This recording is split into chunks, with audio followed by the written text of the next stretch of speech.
जी, रीफॉर्मिंग मैंने अभी चंद लम्हे पहले आपको बताया कि रीफॉर्मिंग हमने निकाला है रिफॉर्म से, और रिफॉर्म्स को हम उर्दू में कहते हैं इस्लाहात। इस्लाहात मीन दुरुस्ती, रीफॉर्म दोबारा से बना। इसका मतलब ये है कोई भी शय रीफॉर्म क्यों की जाती है। जैसे माशाल्लाह आप अपने अपने घर में रहते होंगे, तो बाज़ दफा घर को भी रीफॉर्म करने की जरूरत पेश आ जाती है। रीफॉर्म क्यों घर किया जाता है? जी जनाब, आप में से कोई बच्चा जवाब दे, क्यों घर रीफॉर्म किया जाता है?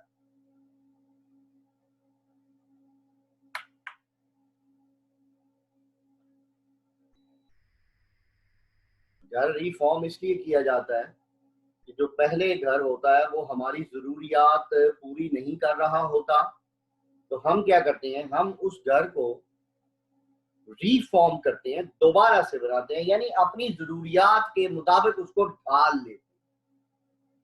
तो भाई मियाँ, जो रीफॉर्मिंग ऑफ पेट्रोलियम है उसमें भी यही सूरत हाल है कि जो मॉलिक्यूल्स होते हैं वो हमारी रिक्वायरमेंट पूरी नहीं कर रहे होते, तो हम उनको अपनी रिक्वायरमेंट के मुताबिक ढाल लेते। इसमें किया क्या जाता है, that is very important. Straight chain जो कंपाउंड्स होते हैं उनको ब्रांच चेन कंपाउंड्स में कन्वर्ट किया जाता है। अब आपके ज़हन में एक सवाल आएगा कि ऐसा क्यों किया जाता है। जो स्ट्रेट चेन कंपाउंड्स होते हैं वो बेसिकली लेस वॉलेटाइल होते हैं। आपने मोटरसाइकिल का इंजन देखा होगा, उसके अंदर एक प्लग होता है। इंजन इस तरह से डिजाइन किया जाता है कि पेट्रोल प्लग पर पहुंचे और उसको आग लगे। तमाम गाड़ियों में ऐसे ही हो, चाहे वो कार हो, चाहे वो बस हो, चाहे वो मोटरसाइकिल हो, कोई भी इंजन जो है उसमें फ्यूल जो है उसमें एक कंबस्शन चैम्बर होता है। मोटरसाइकिल में उसके अंदर प्लग लगे हुए होते हैं, ठीक है, तो उसके अंदर जाके वो चलते। बाज दफा पेट्रोल उस जगह पर पहुंचने से पहले ही जल जाते हैं क्योंकि वो मोर वॉलेटाइल होते हैं। अगर वो पहले जल जाएं तो वो इंजन में से एक अनडिजायरेबल साउंड जनरेट होती है। हम उस साउंड को बोलते हैं नॉकिंग।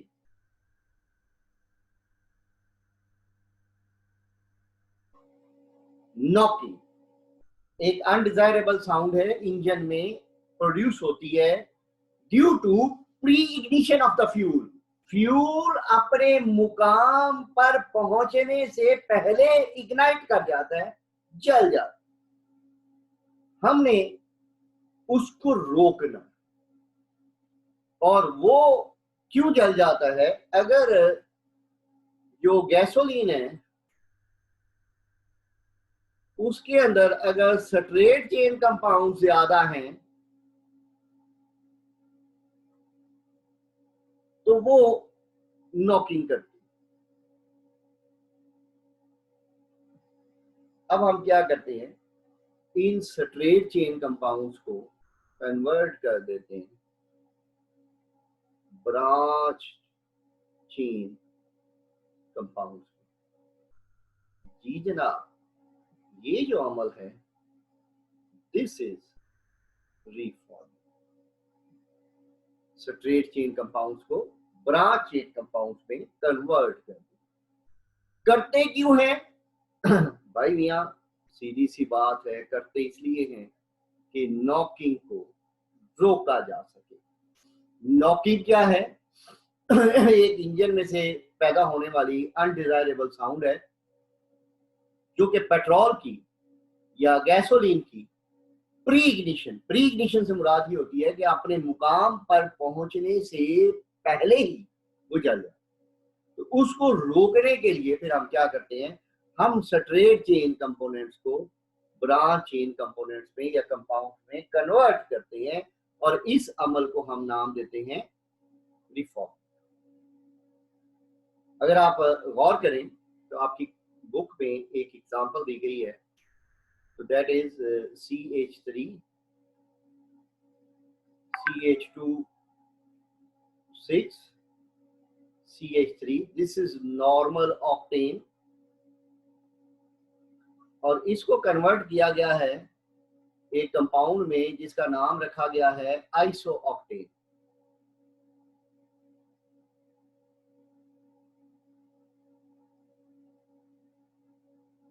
ये फर्जी फर्जी नहीं बल्कि ये कह रहे हैं इसका कॉमन नेम है, that is iso octane.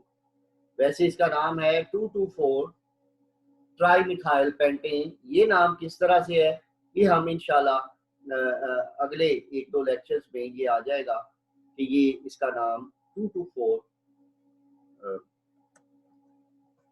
Trimethyl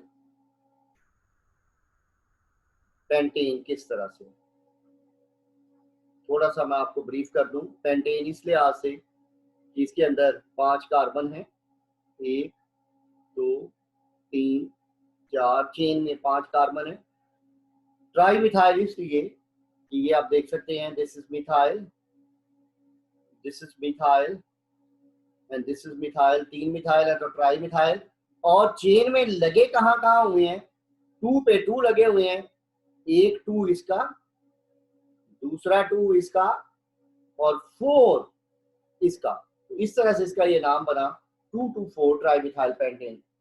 किस्सा मुख्तसर ये कि हम इसको हीट करते हैं in presence of suitable catalyst. अब वो कैटालिस्ट इसको क्या कर देते हैं, एक स्ट्रेट चेन कंपाउंड को, यही हमने कहा कि स्ट्रेट चेन कंपाउंड को कन्वर्ट कर देते हैं। ये देखिए, ये एक ब्रांच चेन कंपाउंड, इसकी ब्रांचें निकली हैं, ये आपको नजर आ रहा है, ठीक है जी। तो इसका बेनिफिट क्या होता है बेटा, ऑक्टेन नंबर इंप्रूव कर जाता है। इसका ऑक्टेन नंबर कम होता है, इसका ऑक्टेन नंबर ज्यादा होता है। और यहाँ आपको एक और इंफॉर्मेशन देता चलूं, केमिस्ट्री में जो एन हेप्टेन है बेटा, इसका ऑक्टेन नंबर 0 रखा गया है, आर्बिट्ररली, जानबूझ के खुद से रखा गया है। और जो आइसो ऑक्टेन है उसका ऑक्टेन नंबर 100 रखा है। अब सुनिए, ये इंजन में मैक्सिमम नॉइज करती है, ठीक है। एन हेप्टेन को अगर जलाया जाए इंजन में तो बहुत ज्यादा शोर होता है, और उस शोर को हम फिजिक्स में एक यूनिट होता है डेसिबल्स, उसमें मेजर कर लेते हैं। इसी तरह से आइसो ऑक्टेन जो है इसका मिनिमम नॉइज होता है, जिसका मिनिमम नॉइज है उसका ऑक्टेन नंबर 100, जिसका मैक्सिमम है उसका ऑक्टेन नंबर 0। तो हम क्या करते हैं बेटा, ऑक्टेन नंबर फिर किस तरह से निकालते हैं, ये आपकी बुक में दिया नहीं गया हुआ, लेकिन आपके इल्म के लिए आपको बताता चलूं। हम एक ग्राफ ड्रॉ करते हैं,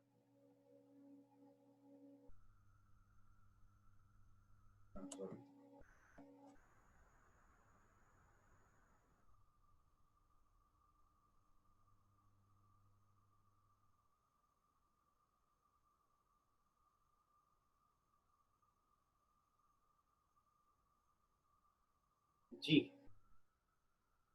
अब जब ये ग्राफ ड्रॉ किया जाता है तो इधर हम लेते हैं नॉइज,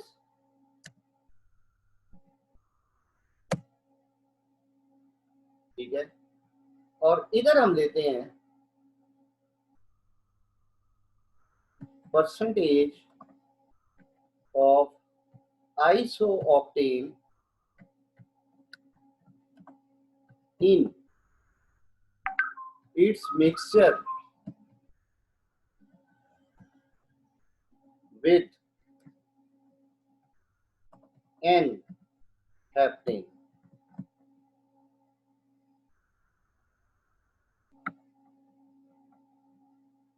जी जनाब, ये अलॉन्ग हम क्या कह लें, एक्स एक्सिस दे दें। अब होता क्या है, जैसे जैसे आइसो ऑक्टेन की परसेंटेज बढ़ती जाएगी, ठीक है, तो जो नॉइज है वो बेटे कुछ इसका कम होता चला जाता है। तो नॉइज किस तरह से कम होता है, मैं आपको गाइड कर देता हूँ। ये ग्राफ कुछ इस तरह से होता है, ठीक है। जैसे जैसे आइसो ऑक्टेन की परसेंटेज बढ़ती चली जाती है मिक्सचर में, तो क्या कहना चाहिए, नॉइज लेवल जो है वो कम होता चला।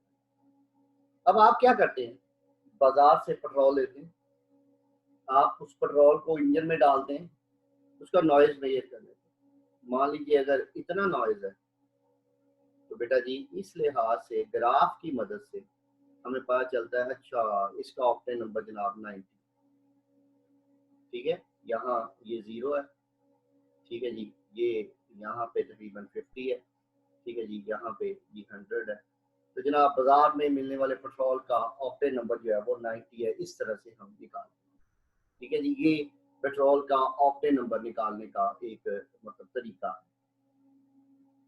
आखिरी बात कि ऑक्टेन नंबर एक तो रिफॉर्मिंग से इम्प्रूव किया जाता है, जिसमें स्ट्रेट चेन कंपोनेंट्स को हम चेंज कर देते हैं ब्रांच चेन कंपोनेंट में। एक इसमें कुछ बाज दफा पेट्रोल में एडिटिव्स डाल दिए जाते हैं। एडिटिव्स मीन फालतू चीजें, इजाफी अशिया। उसमें सबसे पहले है टेट्रा इथाइल लेड। आपकी किताब में है, तो चूंकि आपकी किताब में है तो हमें फिर यही करना पड़ता है। ये एक एंटी नॉकिंग कंपोनेंट है। पेट्रोल में 1990 से पहले पहले ये डाला जाता। दुनिया भर में 1990 के बाद ये जो कंपोनेंट है ये पेट्रोल में नहीं डाला जाता, क्योंकि इसके नतीजे में लेड निकलता है और वो पोल्यूशन करता है। अब लेड की जो पोल्यूशन है वो एक तो मेमोरी लॉस है, आपका जेन जो है वो फुल जेन हो जाता है। कुछ लोग ऐसे होते हैं, I am one of them, जिन्हें पेट्रोल की खुशबू बड़ी अच्छी लगती है। मोटरसाइकिल स्टार्ट हुआ हो तो मुझे बड़ा मजा आता है, मैं उसके पेट्रोल की जलने की वो जो धुआं होता है उसको जलने को मैं बहुत एंजॉय करता हूँ। किस्सा मुख्तसर ये है, तो मैं खाली मैं ही नहीं हूँ, और भी बेशुमार लोग इस तरह के हैं दुनिया में जिन्हें ये अच्छा लगता है। तो जब पेट्रोल में ये डाला जाता था तो साथ में लेड भी आता था। अब वो लेड क्या करता है, लेड बेटे आपके यहाँ पे एक होता है सेरेब्रम। बायोलॉजी वाले बच्चे माशाल्लाह इस बात को बेहतर समझते हैं। सेरेब्रम के अंदर जाके डिपॉजिट हो जाता है और आपकी मेमोरी लॉस का बायस बनता है, ठीक है। तो मेरा बेटा इस वजह से 1990 के बाद दुनिया भर में पेट्रोल में टेट्राइथाइल लेड इस्तेमाल नहीं किया जाता है एज एंटी नॉकिंग एजेंट, और बेशुमार एंटी नॉकिंग एजेंट्स जो है दे हैव बीन डेवलप्ड और वो पेट्रोल में डाले गए, ठीक है। लेकिन हमारी खुशकिस्मती है, हम पाकिस्तान में रहते हैं, तो पाकिस्तान में पेट्रोल में ये मौजूद नहीं है, लेकिन जो इल्म हमें दिया जा रहा है उसमें अभी भी यही कुछ है, ठीक है जी। इस पे आज का लेक्चर खत्म करते हैं। माजरत, पूरा एक हफ्ता तकरीबन आपकी क्लास नहीं हो पाई, रीज़न यही थी कि मैं बीमार था, ठीक है। इंशाल्लाह अब रेगुलर क्लासेस जारी रहेंगी।